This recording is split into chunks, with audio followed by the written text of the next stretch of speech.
And we're rolling. We're right outside here at the Cornerstone here at Doug Dillon and Mr. David Barrett of the show Entertainment Getaway TV. And man, where do we start with Doug? He was in a band that was very epic, a staple in the Bay Area called Ill Content. And this was a fucking hardcore band, similar to bands like Agnostic Front, Cro-Mags. What were your other influences to influence you for Ill Content? One of my main influences, of course, was DRI. That was like... Yeah, and Suicidal, we can't forget. And crossover shit, right, bro? Crossover. Well, for me, it was more like Dr. No. Oh, nice. Lethal Aggression and DRI. And, of course, like when SOD first came out in '85, that was like a major influence, just like the heaviness and just the brutality of it. You know? Yeah. So and the crossover thing, we can't forget, I ran into Doug at UC Berkeley Theater for Biohazard and Forbidden and Hatred. And so, you know, Biohazard's another one of those great bands. But actually, these influences kind of predate Ill Content because my first band, Mosh Until Death. Okay. You know, Dave Gorsuch from Insanity. Yeah. Yeah, we started that band back in 1986. Give the people the band name again. Mosh Until Death. Okay. Yeah, MUD. And you said Manny Lopez was the first bassist for Ill Content? Because I filmed Manny and Durango Dogs and the Pups. Manny Alfonso. Yeah. That's right. Yeah, so Ill Content formed in 2005. Pretty much. And East Bay band, right? Yeah. Okay. Yeah. And we pretty much played from 05 to 07. And then that's a good run. I thought it was way longer than that. It was because Dave Gorsuch from Insanity was our guitar player in that band. Wow. So like we were, like I said, back in the day from '86. Yeah. On and off, parts of like we had a real solid run with MUD through all of 2000, 2001, and then that kind of ended because the back and forth was like whenever Insanity started back up, he would just kind of like, that was his focus. Yeah. And then like when he wasn't doing nothing, then we kind of get it back together. But didn't you guys open for some pretty big names? Was Fang one of them at the skate park, or so Ill Content? Am I getting my dates mixed up? So me and Gorsuch, we had Ill Content from 05 to 07, and during that period we played with MDC, Millions Dead Cops. Yeah, Raw Power from Italy. Yeah. And then like then it kind of like ended, and then I reformed it with like different people. Okay. And that was in 2010. So that second version of Ill Content went from 2010 to like December 2015. With a different lineup. Any notables you want to bring up for that lineup? Well, we had Chad Salter, who was an original member of Neurosis. He played on Pain of Mind. He was the guitar player during that period. Cool. What about the guitar player of the Niblets who said he used to be with you? That's okay. That guy's been in 1,000 bands. When I interviewed him, it was like a long list forever, man. But he actually joined in 2013. When I first reformed Ill Content in 2010, it was with this guy from Chico, Malik Busby.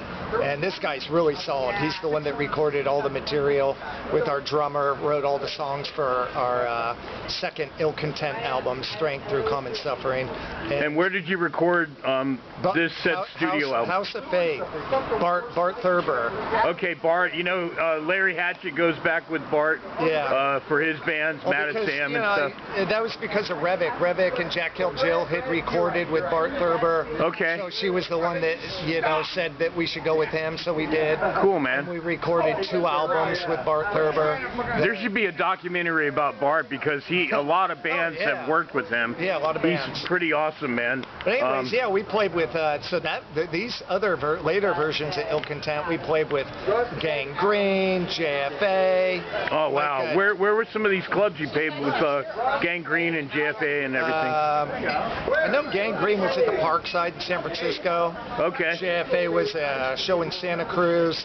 We played with Urban Waste from New York at the Parkside. Don't we miss the Parkside, man? Yeah. I actually interviewed Agnostic Front there, and it was may have been there epic, also. Man. We played with this other band. Maybe that was at the Gilman. I forget. It's been a long time. But did you ever hit the Mission, Knockout, and all those places? Okay. Yeah, and what about, remember the Burnt Robin? Dr. No, we played with Dr. No, False Confession, Ill Repeat, not Ill Repeat, I wish. We almost got to play with them. How about you guys playing it? 13, you know. What was that last one? Stalin 13. Okay. Yeah. How about the Burnt Robin shows? Did you guys play Gilman, right? Let's talk about Gilman, Burnt Robin, right? Burnt Robin, yeah. So, dude, that was legendary. Dude, it is. If anybody knows, Burnt Robin was the spot in Richmond. Yeah. That's where a lot of shows happen. We were playing this show called Punk vs. Metal, and it was at the Burnt Robin. Nice. And there was probably like about 20 bands, you know. Yeah. And we were like this last-minute addition, and the guy booking the show, he's like, I don't know, man. There's nowhere for you to play because we have all these bands playing. And I go, I don't care, dude. I go, we'll play in the back room at where the skateboard ramp is, in between a set. I don't give a shit. We don't even need to be on the stage. Yeah. And he said, hey, that's actually a good idea. It could be like a little intermission set. So like I would say somewhere in the middle of where all the bands were playing that night, we had all our gear set up, and they said, hey, okay, we got this band, Ill Content, and we were new. I think it was like the very first show that we had ever played. Yeah. It was only the three of us, me, Mo, and Vaughn. We didn't even have a bass player yet, and like we just started just killing it. And Mo played like really heavy, and Vaughn plays really fast, so it was just like everybody there was all jammed. There was actually a video of it on YouTube. Oh, wow. Everybody was like jammed into the back of the room, and it was just like this huge, crazy pit. Nice. Just like completely fucking insane. And we totally destroyed the room. You know, it was like just an amazing moment. And the video footage alone, you know, was just. So if anybody wants to check out Ill Content live, they're not currently going, but you can see footage on YouTube, right, Doug? Yeah. Just in the search bar, Ill Content live, Bay Area band, Ill Content, you'll see it. There's a bunch of random videos from over the years of several different shows that we played, like Eli's, wherever, Gilman. Yeah, we played the Gilman a few times. Where can people hear the recordings of you? Bandcamp. Okay, Bandcamp. So we have 3 albums, and they're up on Bandcamp. Cool. So you guys be sure to check that out. So the first album would be with Dave Gorsuch. That was the 05 through 07 lineup. Yeah. And then we have Strength Through Common Suffering. That's Malik Busby on guitar, which is more of like this totally more metal, really down-tuned, really crushing, heavy, but fast. Nice. And then the third album, Total Enslavement, which has Chad on guitar. And that's when we added a second guitar player. We had this guy, Greg. Let's get into the name. Where'd the name come from? And what's behind it? Yeah.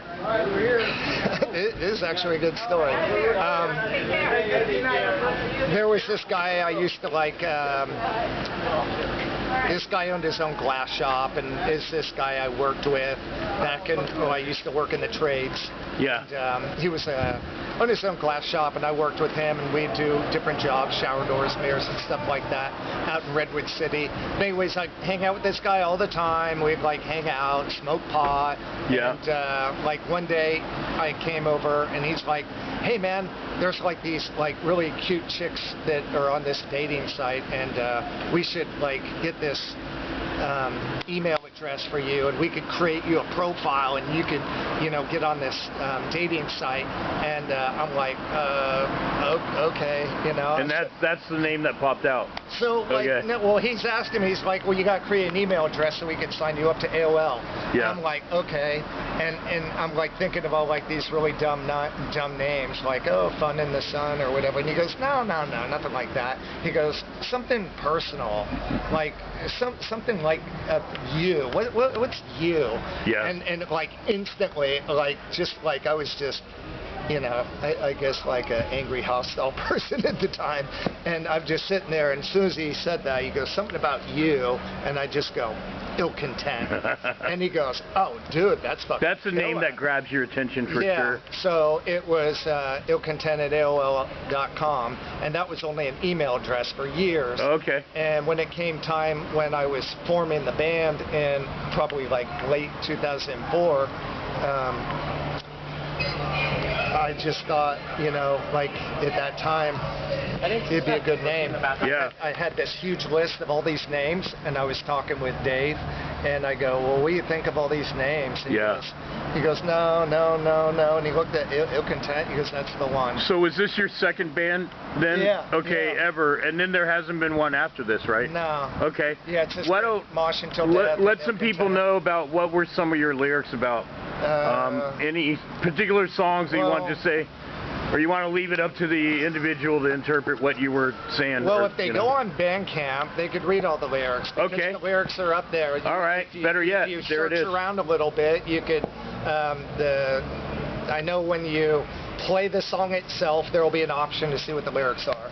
Okay. So, and one more thing, we'll go out with this, Doug. What are your influences for singers to inspire you to do what you do? Well, give me 5 of them, or 5 bands as well that may rock your world. Well, the reason I started singing to begin with, and back in '86, was because of DRI. So Kurt Brett. Yeah, he was the one that inspired me to want to be a singer. Wow, dude.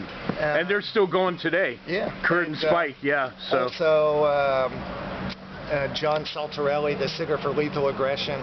Okay. Old if you don't know, we're bringing New up these Jersey names hardcore. so you guys can look them up on YouTube. And give me another one. Singers that inspired me. It's well, some bands. If you want to move on to some bands that I know. I'll tell you, fucking Paul Bailoff. The guy's a living legend. All right. I mean, I'm not a metal singer, but his whole attitude. Well, he's a dead legend now. I loved his attitude. Bailoff. Like, you know. So he's your Exodus guy, not Dukes or Zetra. No, definitely Bailoff. All right. Yeah. Too bad we didn't get one more record from Yeah. Paul. No, I mean the other guys are cool. You know. All right. But I mean, Bailoff, it's just his attitude, dude. Yeah. You know, I've always. He had a personality and charisma, dude. Exactly, and I resonate with his charisma. Right on. You know. Well, maybe we'll end it with that, man. Doug Dillon from Ill Content. Dude, always a pleasure and an honor knowing you for many, many years. Longtime friend, talented, and as I always said before, and I mean it, I've seen 1,000 bands. You are the real deal on stage. You have a stage presence and this personality that you own. You own it so much, man. I mean that from the bottom of my heart, man. You're a great performer. You're in the zone. You look people in the eye. You fucking sell it. You inspire me as a vocalist, brother. High five, brother. There we go. Yes, sir. Thank you, Doug. Right on. All right. See you later.